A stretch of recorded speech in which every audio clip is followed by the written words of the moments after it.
Non, il est le premier venu. Vous servez le premier venu selon sa demande, selon sa situation. Maintenant, celui qui prend, il sera distribué pour utiliser cela.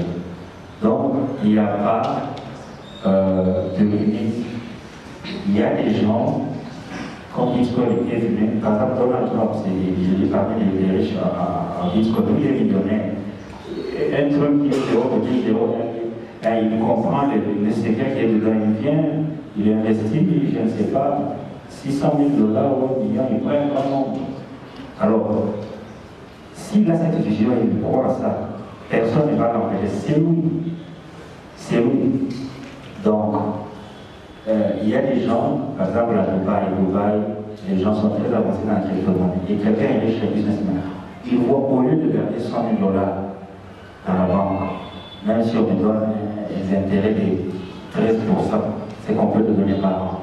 Il voit le secret qui est ici. Il va mettre ça dans la crypto-monnaie. Par exemple, vous mettez $700, les gens vous disent, vous avez acheté ça aujourd'hui. Après 6 mois, ou après 1 an ou 2 ans, la valeur augmente à $10, ou même $5, ou même $1. Le montant que vous aurez, il est extrêmement grand par rapport à ce que la banque peut vous donner si vous venez mettre un compte bloqué de $1000. Si vous mettez $1000 dans une banque, je ne sais pas ce qu'on doit par an, le maximum c'est dans les 13%. Vous aurez juste $130 de plus. Mais si vous achetez une crypto-monnaie de $1000 et une bonne crypto-monnaie qui va augmenter, par exemple, pour Ethereum ou bien même celle-ci après un an, l'argent que ça va vous donner, ça sera réellement beaucoup. Alors si moi je suis riche, je connais cela et je découvre la stratégie, je viens acheter pour $100 000, je vends tout. Il n'y a pas de mécanisme pour bloquer. Si ça s'est terminé, moi qui viens avec ça, je vais acheter auprès de ceux qui circulent. Ok. Deuxième question. Ok, non, la demi-vie, là pareil, oui, on va les vers vous, je n'ai pas encore fini avec lui. La demi-vie. Est-ce que je peux finir avec ces questions, mais c'est dans le même sens? Oui, je voulais juste compléter par rapport à venir à Bateau Revenu. Merci aussi de la parole que vous m'accordez. Et je vous remercie aussi d'avoir organisé cette séance. En fait, par rapport à sa question, je voulais juste lui dire, aussi de par les explications que vous avez fournies, dans le domaine de la cryptocurrency, ce qui est idéal, ce n'est pas que un seul individu vient acheter toute la crypto-monnaie qui existe. Ce n'est pas ça l'idéal. Parce que comme vous avez dit, la valeur de la crypto-monnaie dépend essentiellement de la loi de l'offre et de la demande. Ça veut dire, comme vous avez bien expliqué, il y a beaucoup de crypto-monnaies, mais la valeur d'une crypto-monnaie dépend du nombre d'utilisateurs à travers le monde et du volume des transactions que les gens, les businessmen, optent pour telle ou telle autre crypto-monnaie. Donc si une seule personne vient acheter toute la crypto-monnaie, c'est une bonne chose, mais ce n'est pas ça ce qui est recommandé. Ce qui est plus recommandé, c'est que beaucoup de gens achètent, même à $10, à $100, à $300, à $400, qu'il y ait une grande communauté d'utilisateurs et de détenteurs de la crypto-monnaie, ce qui va donner plus de crédit à cette monnaie-là. C'est juste un petit complément que je voulais apporter. Oui, merci. La force est dans la communauté qui utilise cela. Et cette personne qui a acheté cela, ce n'est pas pour garder éternellement, c'est pour également redistribuer. Vous pouvez acheter tout ce que vous amenez de Dubaï, vous avez acheté ça au marché de vous, revendez encore un peu élevé, vous voyez que c'est un peu ça. Alors, il a parlé de demi-vie. Donc, quand une crypto-monnaie est produite, elle suit certaines lois et elle continue comme ça. Si ça rencontre certaines difficultés, dans certains cas, ils peuvent créer une version de la même crypto-monnaie un peu meilleure pour contrecarrer une certaine difficulté. Par exemple, pour Bitcoin. Les développeurs qui ont créé Bitcoin quelques années après, ils ont créé Bitcoin Cash, une version de Bitcoin. Il y a une autre forme de Bitcoin. Donc ça dépend des développeurs informatiques de cette crypto-monnaie. Ça peut rester cette même monnaie, elle évolue, elle suit les lois et les principes économiques, ou avec le temps, on peut découvrir une certaine difficulté qu'on fait contrecarrer, on peut créer une autre version différente de cette même monnaie. Le Bitcoin a environ 4 différentes versions. Bitcoin Cash, il y a Separate, Coin, ainsi de suite. Donc, on ne peut pas dire la limite sera de autant, ça dépend de comment ça va évoluer. C'est comme le franc congolais, on ne peut pas définir le futur. Avant, on avait les Zaïre, et à un moment donné, pour contrôler certaines finitions, on a créé le nouveau Zaïre. Le nouveau Zaïre s'est évolué, on a changé franc congolais, ainsi de suite. Peut-être on peut prendre une ou deux dernières questions pour clôturer parce que nous tendons vers la fin. C'est vrai que dans votre exposé, vous avez parlé de Bitcoin, non pas de la crypto-monnaie, c'est sécurisé dans les transactions. Mais j'ai une petite inquiétude, oui. C'est l'Internet. Okay. Parce que tout repose sur Internet. Quand vous créez votre compte, vous êtes sur Internet. Quand vous allez faire vos transactions pour vendre ou acheter vos BTC, vous êtes sur Internet. Qu'est-ce qui me prouve, qui me garantit que non bien sûr, c'est la crypto-monnaie, mais les transactions sont sécurisées. Puisqu'on a vu avec la NSA qui cryptait ou soit qui entrait dans les serveurs de WhatsApp ou de Facebook pour lire certains messages, même des emails. Oui. Alors, ils peuvent aussi faire la même chose pour jouer dans le Bitcoin d'autrui. Quelle est la garantie que ça peut nous donner par rapport à ça? Surtout l'Internet. Ok. Blockchain, ça a été créé de façon à ce que ça soit le moins possible piraté ou hacké. Dans cette technologie elle-même, blockchain. Jusqu'à présent, c'est un système qui est presque impossible à hacker, peut-être dans le futur. Alors, c'est vrai qu'on peut avoir des inquiétudes sur certaines choses, mais cela ne peut pas empêcher aux gens de faire certaines choses et de voir les résultats. Si tu fais des transactions sur Internet, tu vois les résultats, tu crois, tu vois ce que tu fais. C'est comme par exemple, toute chose a un risque. Il n'y a rien au monde qui est là 100% sans risque. Mais c'est, je peux dire, la foi ou la confiance. Si on commence à avoir les détails, on peut faire quelque chose. Je donne un exemple, conduire un véhicule. Ça veut dire un risque quand vous conduisez un véhicule, vous pouvez faire un accident. On peut vous tamponner ainsi de suite. C'est un risque qui est là potentiel, que vous connaissez.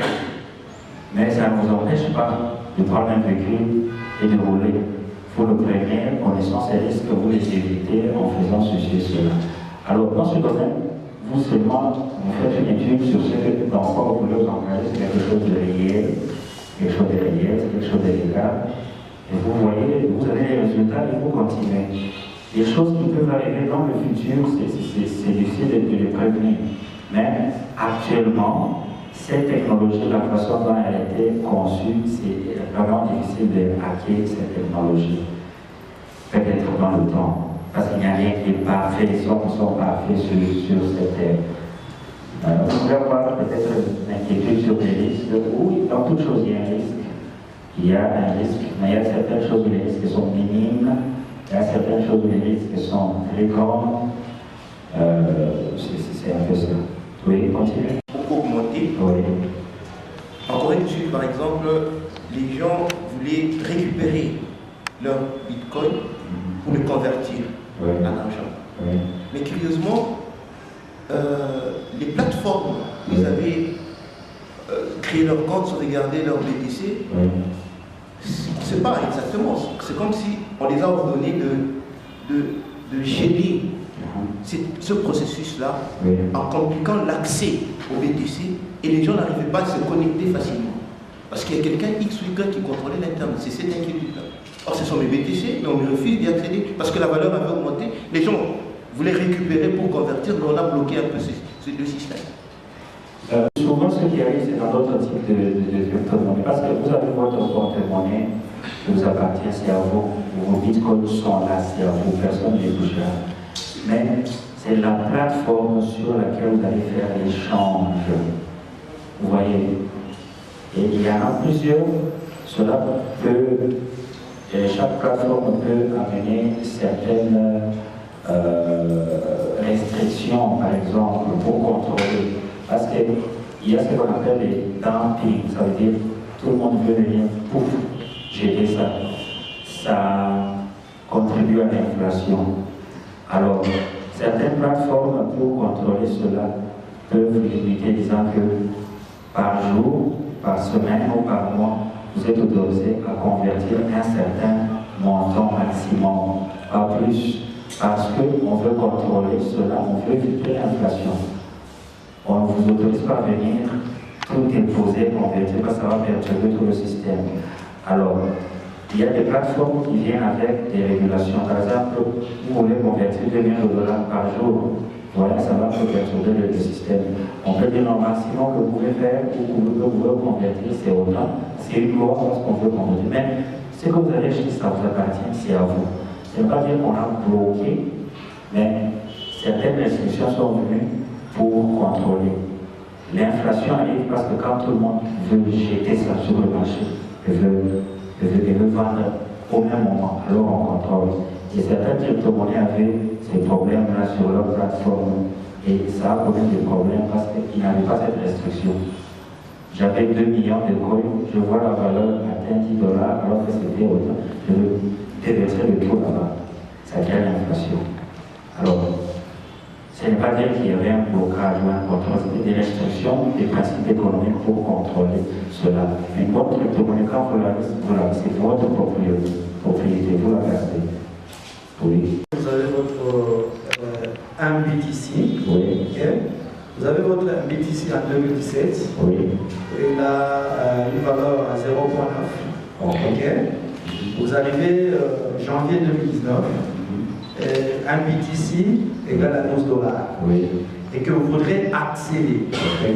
Et le système vous dit d'attendre. On vous renvoie à une semaine, à un mois. Oui. Et après une semaine, c'est le prix de 12 dollars, c'est 2 dollars. Je fais quoi? Normalement, ça ne se fait pas comme ça.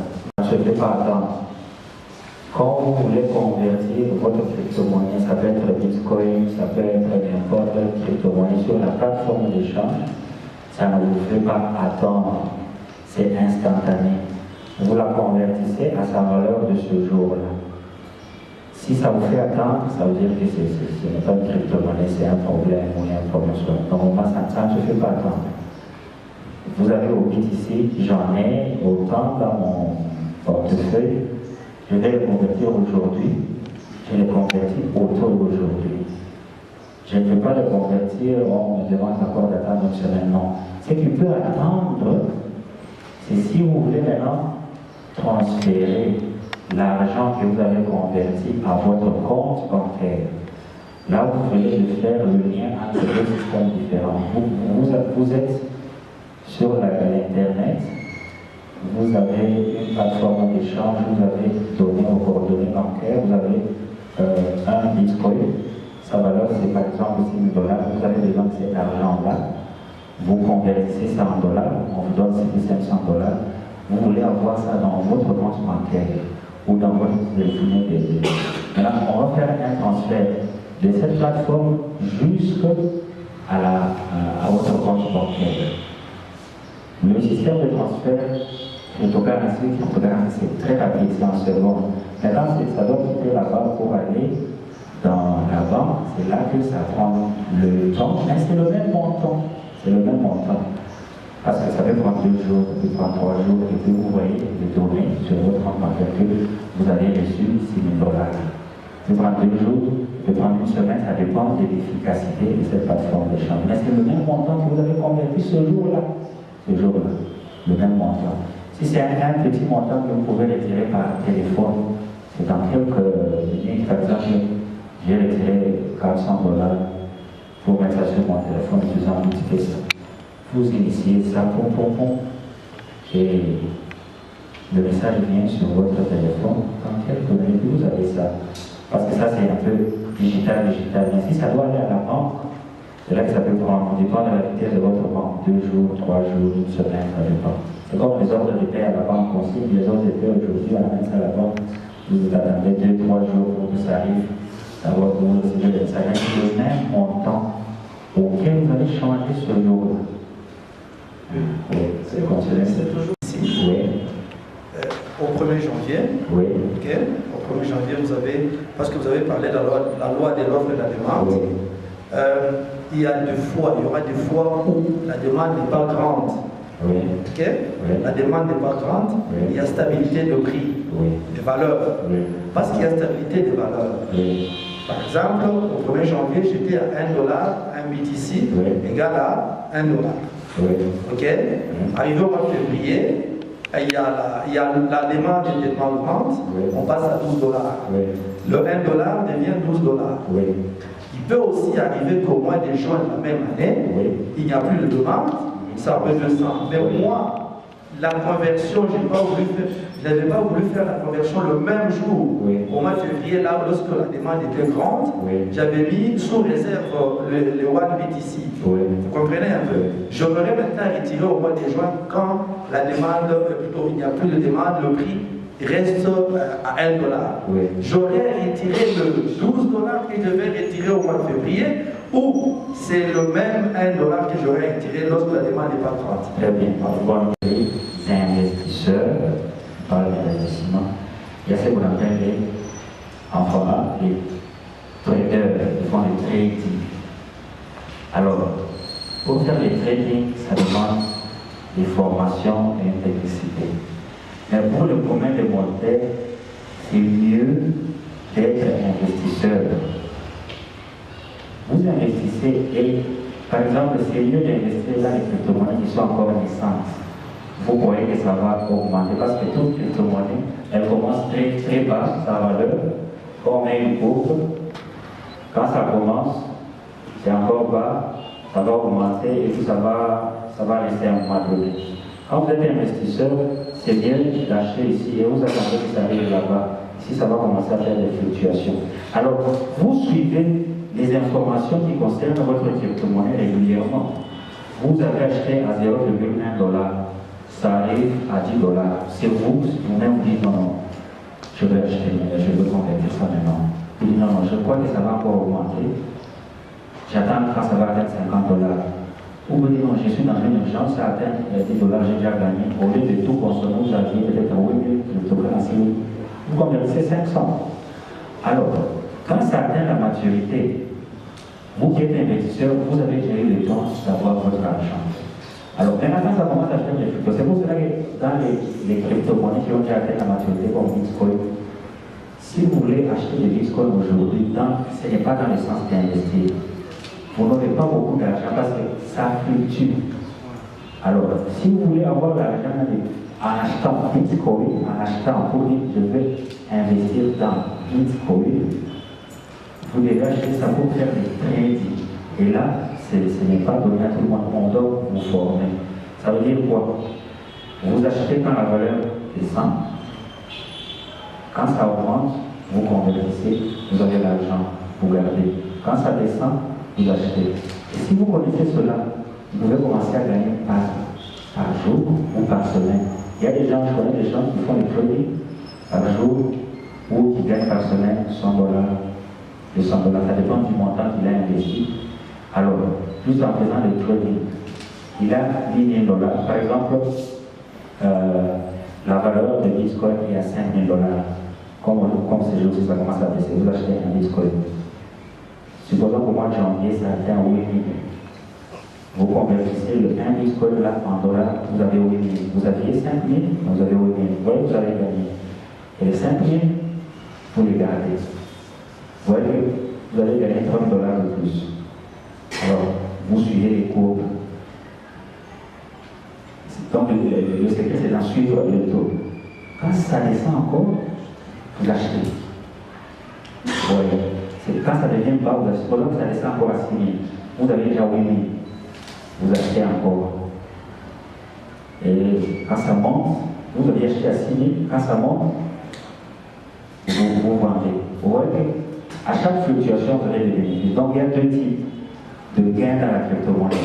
Quand vous ne connaissez pas les trading, venez comme investisseur. Parce que le trading est compliqué, on doit vous former. Il y a des gens qui vont, on leur donne des cours pendant 1 mois, pendant 2 mois, 3 semaines, et ils savent. Parce que si vous ne savez pas ça, comme vous avez vous-même remarqué, vous pouvez perdre. Vous pouvez perdre parce que vous avez acheté moins cher, ça monte, vous n'avez pas acheté, ça descend, ça peut descendre un peu plus bas que quand vous avez acheté, vous voyez que vous avez perdu. Donc ça c'est le trading. Alors ça, c'est pour les gens qui veulent avoir l'argent rapidement. Mais il faut avoir cette formation. On forme, j'encourage les jeunes gens à, s'ils veulent se former dans ce domaine-là. C'est quelque chose qui peut vous donner l'argent par mois, par semaine, ça dépend. Mais quand vous venez comme investisseur, vous achetez quelque chose qui est encore à $2, vous laissez ça pendant 6 mois, 1 an, je ne sais pas, ça atteint $20 ou $10, vous vendez, vous avez votre bénéfice, vous avez votre argent, vous introduisez dans un autre type de business, ou bien vous achetez un autre type de crypto-monnaie. Donc c'est ça. Investir et faire le trade. Je pense que le temps est là. Je vais insister sur quelque chose. On ne va pas tout comprendre dans une seule séance. C'est comme la technologie, c'est souvent de nouvelles choses. Ça demande des formations régulières. Alors, nous allons créer une équipe technique. Je suis juste de passage, je vais passer à qui, mais nous allons travailler sur cela, créer un local où les gens peuvent venir poser toutes sortes de questions techniques et ainsi de suite. Il y a une espèce de présence qui est circulée. On a votre numéro de contact.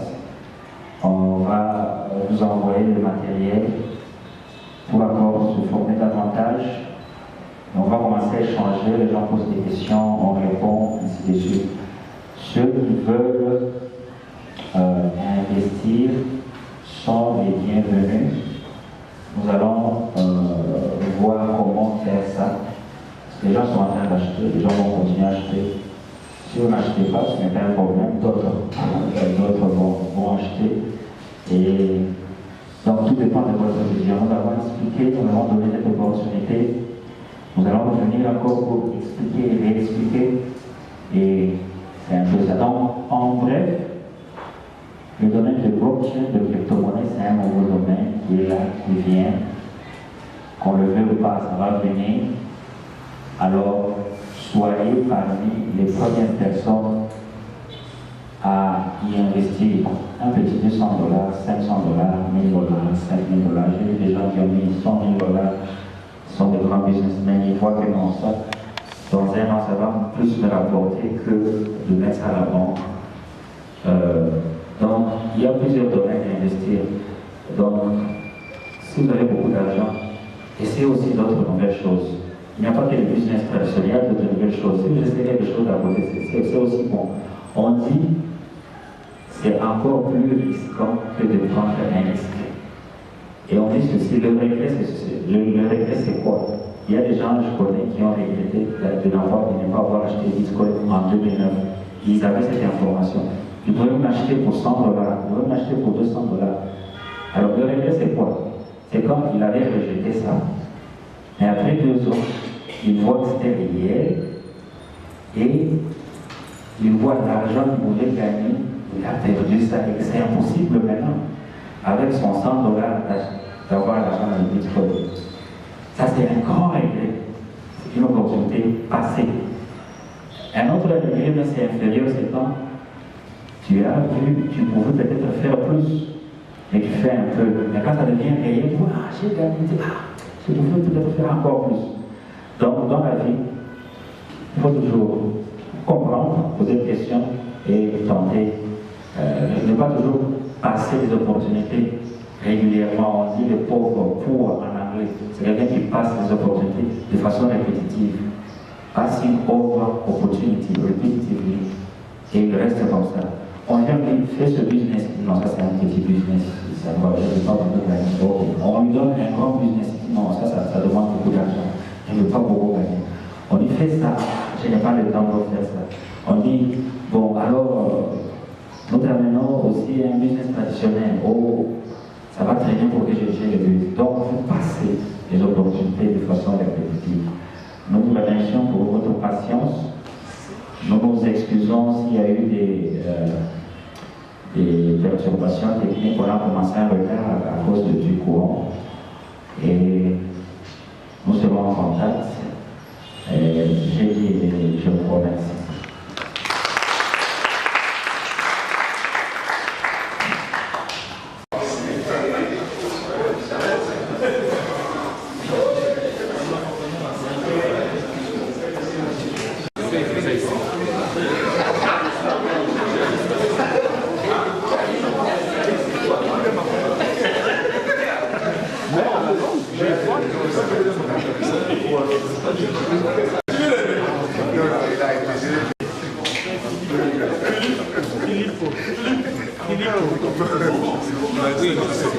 Filippo.